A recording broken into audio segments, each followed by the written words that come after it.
இந்தியாவின் அரிசி ஏற்றுமதி 10% மேல் அதிகரிக்கும் என ஏபிஇடிஏ தலைவர் அபிஷேக் தேவ் தெரிவிச்சிருக்காரு. உலகின் மிகப்பெரிய அரிசி உற்பத்தி மற்றும் ஏற்றுமதி நாடான இந்தியா 170க்கும் மேற்பட்ட நாடுகளுக்கு விநியோகம் செய்து வருது.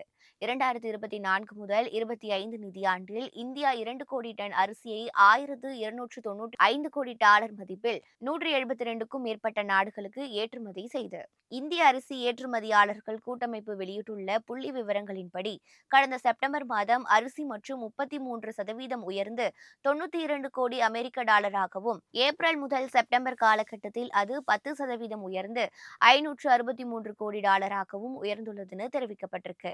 வெளிநாடுகளில் அதிகரித்த தேவை காரணமாக அரிசி ஏற்றுமதி இந்த நிதியாண்டில் உயரும் என விவசாயம் மற்றும் பதப்படுத்தப்பட்ட உணவுப் பொருட்கள் ஏற்றுமதி மேம்பாட்டு அமைப்பின் தலைவர் அபிஷேக் தேவ் தெரிவிச்சிருக்கிறார்.